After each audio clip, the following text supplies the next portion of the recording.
प्रिय विद्यार्थियों, मैं स्नेहता देवी, सहायक आचार्य राजकीय विधि महाविद्यालय कोटा से, और आप सभी का राजकीय विधि महाविद्यालय कोटा के YouTube चैनल में हार्दिक स्वागत एवं अभिनंदन। और जैसा कि अपना पीछे का टॉपिक चल रहा है, विवाह है, निकाह है, मैरिज। तो पिछले टॉपिक में हमने ये देखा था कि विवाह की डेफिनेशन किन किन विधि शास्त्रियों ने कैसे किस किस प्रकार दी हैं और विवाह के उद्देश्य क्या हैं। मुस्लिम विधि में विवाह को निकाह बोला जाता है। तो आज देखते हैं अपन विवाह की प्रकृति, नेचर ऑफ मैरिज की मुस्लिम विधि में विवाह की प्रकृति क्या है। तो यदि विवाह की प्रकृति की बात करते हैं तो मुस्लिम विधि में विवाह की प्रकृति के विषय में भी विभिन्न विधि शास्त्रियों के विभिन्न विचार हैं। कुछ विधि शास्त्री तो ये कहते हैं कि मुस्लिम विधि में विवाह पूर्ण रूप से एक सिविल संविदा है।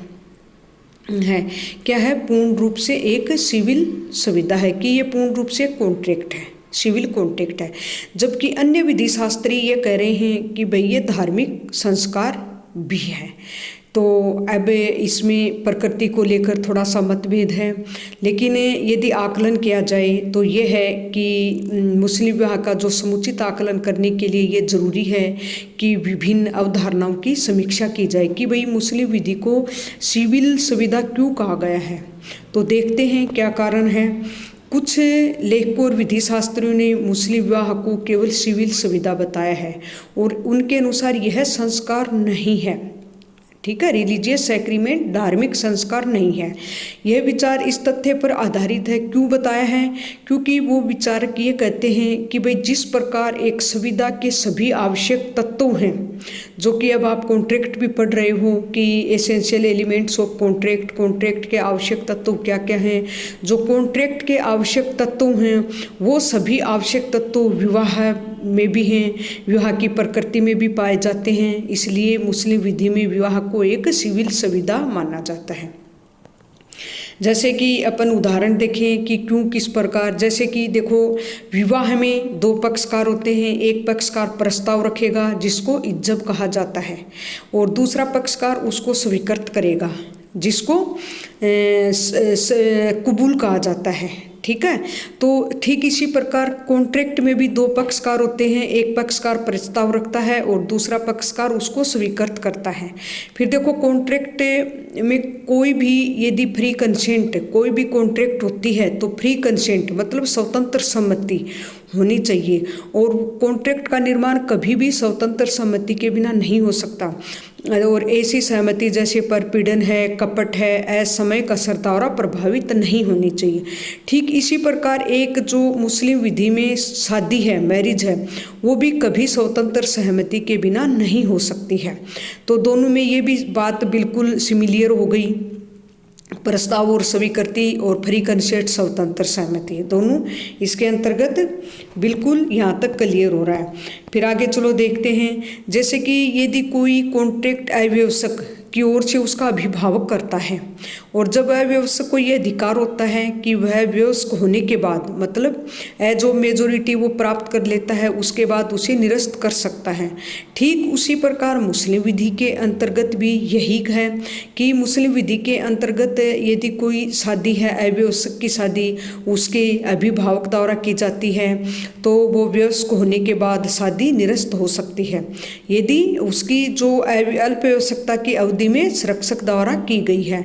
आगे जाके अपन पढ़ेंगे भी ख्यार उल बुलुग, मतलब ये एक विकल्प है। फिर क्या है? तीसरा देखते हैं। यदि मुस्लिम विवाह के पक्षकार विवाह संस्कार के पश्चात ऐसा अनुबंध करते हैं जो युक्त और इस्लाम विधि की नीतियों के विरुद्ध न हो, तब विधि द्वारा प्रवर्तनीय होगा। कॉन्ट्रैक्ट में भी सेम यही बात है कि जब पक्षकार ऐसा एक कॉन्ट्रैक्ट अनुबंध करते हैं तो वह प्रवर्तनीय होगा, जिस प्रकार संविदा में होता है और मुस्लिम विधि में विवाह में होता है। फिर अन्य बातें यदि देखें तो अन्य जो संविदा के समान मतलब कॉन्ट्रैक्ट के ही समान शादी संबंधित सुविधा के उल्लंघन हेतु प्रावधान विहित हैं। जैसे कॉन्ट्रैक्ट में कि यदि कॉन्ट्रैक्ट का उल्लंघन हो जाता है तो उल्लंघन के लिए क्या क्या प्रावधान निहित हैं, वो समस्त बातें भी इसके अंतर्गत हैं। लेकिन फिर भी जो एक पवित्र कुरान और हदीस में इसकी ज़रूर आलोचना की गई है। बात यह है कि कुरान क्या है और हदीस क्या है, जो कि अपन ने मुस्लिम विधि के प्राइमरी सोर्स पढ़े थे, उसमें कुरान और हदीस से प्राइमरी सोर्स हैं, तो उसके अंतर्गत ये जो प्रावधान है इनकी आलोचना जरूर की गई है। अब इससे संबंधित 3 महत्वपूर्ण केस हैं। इस केस में देखो क्या क्या कहा, किसने क्या कहा। फर्स्ट केस है अब्दुल कादिर वर्सेस सालोमान का बाद में। इसमें न्यायमूर्ति एक तो महमूद थे और न्यायमूर्ति महमूद ने कहा है कि जो मुस्लिम विवाह की प्रकृति है उसका वर्णन करते हुए और ये कहा कि जो मुस्लिम लोगों में शादी एक संस्कार नहीं है, अतः वह पूर्ण रूप से एक सिविल संविदा है। कौन कहते हैं ये बात? न्यायमूर्ति महमूद। कौन से वाद में? अब्दुल कादिर वर्सेस सलीमा के वाद में ये कहा गया कि मुस्लिम विवाह एक संस्कार नहीं है, पूर्ण रूप से एक सिविल संविदा है। फिर भी सामान्य रूप में शादी संपन्न जब होती है तो कुरान का सुपठन किया जाता है। फिर भी मुस्लिम विधि में इस अवसर के लिए विशिष्ट सेवा संबंधी कोई प्रावधान नहीं है। तो इसके अंतर्गत ये नहीं कहा जा सकता कि न्यायमूर्ति महमूद ने मुस्लिम विवाह को केवल सिविल संविदा के रूप में ही प्रतिपादित किया है। मतलब पूर्ण रूप से विवाह एक सिविल संविदा है। मतलब इन्होंने स्पष्ट रूप से इनकार किया है कि मुस्लिम विवाह धार्मिक संस्कार नहीं है। इसके सिवा यदि अपन बात करें कि जैसे एक केस और है न्याय, ये सबरुनिसा का मामला है, उसमें न्यायाधीश मित्तर ने ये निर्णय देते हुए कहा था, कलकत्ता हाई कोर्ट का निर्णय है, तो उसमें सबरुनिसा के मामले में न्यायाधीश मित्तर ने कलकत्ता उच्च न्यायालय का जो भी डिसीजन है उसका निर्णय देते हुए कहा कि मुस्लिम विधि में विवाह है विक्रय सुविधा के समान एक सिविल सुविधा है। इसने भी क्या कहा कि मुस्लिम विधि में जो विवाह है वह विक्रय सुविधा, जिस प्रकार विक्रय की सुविधा होती है और उसमें जो जो कौन कौन से पक्षकार हैं उसी प्रकार एक सिविल सुविधा है। विक्रय में मूल्य के बदले संपत्ति का अंतरण होता है और विवाह की सुविधा में पत्नी संपत्ति और मेहर मूल्य होता है। मतलब इसमें पत्नी की तुलना तो संपत्ति से की गई है और मेहर की तुलना मूल्य से की गई है। इस प्रकार से भी ये स्पष्ट हो रहा है कि मुस्लिम विवाह को सुविधा के समान न्यायालयों ने इस प्रकार जो भी अपने निर्णय हैं उनमें अवधारित किया है कि विधि शास्त्री पूर्ण रूप से मुस्लिम विवाह को सिविल सुविधा मानने लगे हैं। ये तो 2 केस हो गए हैं। अब्दुल कादिर वर्सेस सलीमा के बाद में न्यायाधीश महमूद ने स्पष्ट रूप से कहा है कि मुस्लिम विवाह एक संस्कार नहीं है, यह पूर्ण रूप से एक सिविल सुविधा है। फिर है सबरुनिसा के मामले में, इसमें भी न्यायाधीश मित्तर ने कहा है कि मुस्लिम विधि में विवाह विक्रय सुविधा के समान एक सिविल सुविधा है। तो इसने उसकी तुलना भी करती है कि भाई जिस प्रकार विक्रय में मूल्य के बदले संपत्ति का अंतरण होता है तो विवाह की सुविधा में पत्नी संपत्ति और मेहर मूल्य होता है।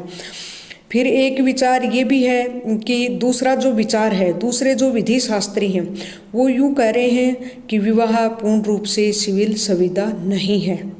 क्या कह रहे हैं? विवाह पूर्ण रूप से सिविल सुविधा नहीं है, यह एक धार्मिक संस्कार भी है।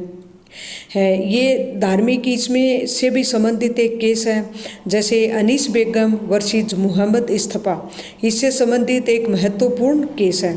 इसके अंतर्गत जो न्यायाधीश शाह सुलेमान थे उन्होंने एक बहुत ही संतुलित मॉडरेशन दृष्टिकोण अपनाते हुए ये निर्धारित किया है कि मुस्लिम विवाह एक सिविल सुविधा और धार्मिक संस्कार दोनों है। क्या है? इन्होंने क्या कहा है कि मुस्लिम विवाह एक सिविल सुविधा और धार्मिक संस्कार दोनों हैं। फिर इसने ये भी कहा है अब्दुल कादिर का जो निर्णय था उसका इन्होंने रिव्यू भी किया और न्यायाधीश सुलेमान ने अनीस बेगम के मामले में भी यह व्यक्त कर दिया है। तो ये मतलब जैसे एक और देखें, जैसे कुरान में क्या लिखा हुआ है, हदीस में क्या है, ये अलग अलग है।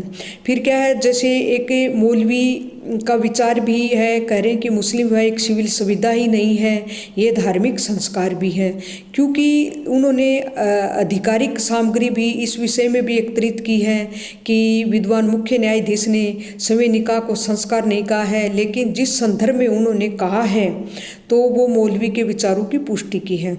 तो यदि धार्मिक पहलू पर विचार करते हैं इनके, तो धार्मिक पहलू पर विचार करने के बाद ये भी कह सकते हैं कि मुस्लिम विवाह एक इबादत पूजा संबंधी कार्य है, क्योंकि जो मोहम्मद पैगंबर थे उन्होंने स्वयं इस संबंध में एक बार कहा हुआ है कि विवाह शारीरिक रूप से स्वस्थ एवं सक्षम मुस्लिम के लिए आवश्यक है।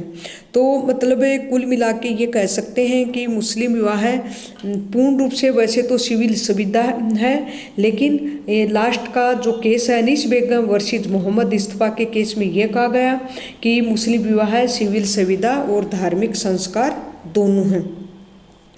फिर क्या, यदि हदीस है, इस संदर्भ में एक हदीस है, उसमें ये लिखा है कि जैसे जो शादी करते हैं वो अपना आधा धर्म पूरा कर लेते हैं और बचा हुआ आधा धर्म अल्लाह से डरकर सदाचार पवित्र जीवन व्यतीत करके पूरा कर लेते हैं, क्योंकि इस्लाम धर्म में संन्यास नहीं है। तो ये क्या थी, ये मतलब जैसे इसके अंतर्गत अल्लाह ने या मोहम्मद पैगंबर ने भी ऐसा कुछ कहा है, लिखा है कि 3 ऐसे व्यक्ति हैं जिन्हें अल्लाह ने स्वयं मदद करने का वादा किया है। पहला वह है जो अपनी स्वतंत्रता स्वयं खरीदता है, दूसरा वह है जो विवाह करता है और तीसरा वह है जो अल्लाह के लिए लड़ता है। एक बार पैगंबर साहब ने यह भी कहा कि विवाह जिहाद के बराबर है, विवाह न करना पाप है, यह मेरी सुन्नत है। मतलब कि विवाह न करना, विवाह जिहाद के बराबर है, विवाह न करना पाप है, यह मेरी सुन्नत है, और यह उन सभी लोगों के लिए आवश्यक है जो शारीरिक रूप से स्वस्थ हैं। तो प्रिय विद्यार्थियों, ये है मुस्लिम विवाह है। मुस्लिम विवाह की जो प्रकृति है, तो मुस्लिम विवाह की प्रकृति एक पूर्ण रूप से सिविल सुविधा है, और ये आपके एग्ज़ाम के हिसाब से भी इम्पोर्टेंट टॉपिक है, और मैं आशा करती हूँ कि आप ये समझ में आया होगा। इन्हीं शुभकामनाओं के साथ आप सभी को धन्यवाद।